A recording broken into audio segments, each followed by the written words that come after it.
Imagine you're going to a very important party with your partner and you want to wear black shoes, but your partner wants you to wear brown shoes instead. How would you negotiate this situation? Many people believe that win-win or 50-50 is the best outcome in negotiation. If you also think so, then can you tell me what is the win-win in this example? Are you going to wear one black shoe and one brown shoe? It sounds ridiculous, right? That is exactly how Chris Voss thinks. He does not believe in win-wins. Chris is the author of a New York Times best-selling book called Never Split the Difference. Negotiate as if your life depends on it. Chris has worked for more than 20 years as a hostage negotiator at the FBI, dealing with kidnappers, bank robbers, and extreme terrorists. He found out that the knowledge he has learned as a hostage negotiator is also applicable to a wide range of business and personal life situations, since the fundamentals of human negotiations are essentially the same in any situation regardless of age, gender, and ethnicity. Negotiation with a terrorist and negotiation with a businessman is based on the same principles. We negotiate every day, such as when you try to send the kids to bed early or when you convince a friend to go to a different restaurant. Our entire life is negotiation, and Chris says that negotiation is not about your way or my way. Negotiation is about finding a third way that makes both sides happy. For example, let's say two of your kids are fighting over a chocolate and they cannot divide it. It doesn't matter how you divide the chocolate. They are both unhappy and think that the other side got more. The third way solution in this situation is to ask one kid to divide the chocolate equally and the other kid to pick first. In this video, I will share with you the 5 lessons I learned from the book that will help you to become a better negotiator. Every negotiation begins with the universally applicable law that people want to be understood and accepted. Listening is the cheapest, yet most effective thing we can do to get there. By listening intensely, you demonstrate empathy and a sincere desire to understand what the other side is experiencing.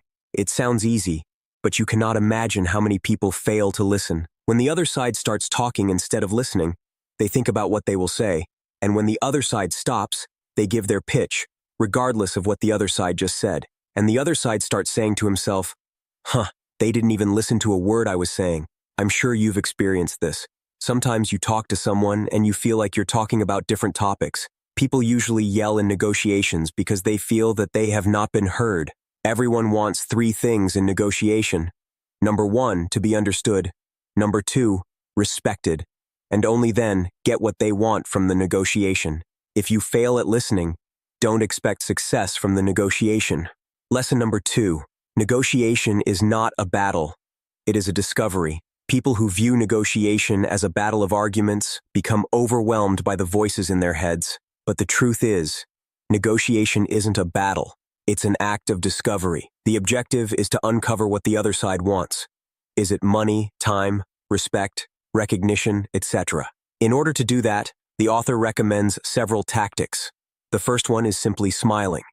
When you smile at someone, it's like reaching out to their brain and switching on positivity light. We are 31% smarter when we are in a positive state of mind, which also means if we are in a negative state of mind, it makes us 31% dumber. The second tactic is mirroring. Mirroring is simply repeating the last 3 or most critical words of what your opponent has just said. For example, your opponent, I have a very high expectation and want more money. You, want more money? Mirroring feels very strange at first, but if you practice, it will work like magic. Mirroring makes the other side vomit information. It's much more powerful than saying, what did you mean by that? When you say, what did you mean by that? You give your opponent a break to think and correct himself. On the other side, mirroring makes conversation run smoothly and makes the opponent reveal more information. After you have mirrored, stay silent for at least 4 seconds and let the mirroring do its magic. Lesson number 3, tactical empathy. Tactical empathy is understanding the feelings and mindset of the other person and hearing what is behind those feelings, especially focusing on identifying the emotional obstacles that are standing in the way of agreement. Once you have identified the emotion, then label it. Labeling simply means you summarize what your opponent just told you and give it back to him. Labels always start with, it seems like, it sounds like. For example, you see that your opponent talks very passionately about his students. In order to label it, you simply say, it seems like you care a lot about your students. Then stay silent and let the label do its magic. Labeling is effective for two reasons. First, it helps you to confirm that you have identified the right emotion. Second, it signals to your opponent that you truly understand him, which creates a stronger bond and makes your opponent like you. If a person likes you, it is 6 times more likely that you will have a deal. Empathy brings two brains together. The moment you feel empathy and see that there is something that makes you collaborate with me, then your brain power and my brain power get together to solve the problem. Another tactical empathy method is called diffusing negatives with labels. This is especially effective if you know that your opponent is angry and has bad feelings against you. Before you go to the meeting, sit down and think about all the negative things that your opponent might say against you during the meeting or negotiation. After you have identified all the negative feelings, then label them. For example, let's say you know that your client is very unhappy because your company missed the deadline and didn't deliver what was promised. Based on this data, you know that your client thinks that you are unreliable and unable to keep promises. So as soon as you start the meeting, you can diffuse the negative by saying, "It might seem like we're screwing you and we're not capable of keeping our promises and delivering what was agreed upon. And because of this, you might even consider not doing business with us anymore. And you are absolutely right to think in this way." The moment you say this, your opponent thinks, he thinks like I do. I kind of like him. If you did not diffuse the negative, your opponent would spend hours explaining how bad he feels. But now that you have diffused all the negatives, your opponent will be more focused on the solution rather than complaining. Negative emotions and fear of losing affect our brain 3 times stronger than positive emotions. So help your opponent to get rid of the negative feelings, then you will have much better results. Lesson number 4. Start with no. Pushing hard for a yes doesn't get you any closer to a victory. Contrary to popular belief, no is the start of the negotiation, not the end of it. When you say yes to something, you feel committed or trapped. For example, if I come to you and say, "Can we talk for 5 minutes?" After you say yes, automatically your brain starts saying, "How long is 5 minutes actually going to be? Am I going to be stuck with her for 1 hour and go home late? Is she going to sell me her stupid idea again?" All those distractions in your mind stop you from focusing on the negotiation. You just want to get out of there as soon as possible. In comparison to pushing you for yes, if I came to you and said, "Is it a bad time to talk for 5 minutes?" You'd probably say, "No, it's not, but let me finish X, Y, and Z and meet you in 15 minutes at my desk." Since you started with no, you feel safe because you didn't commit to anything. Plus, saying no gives control to you.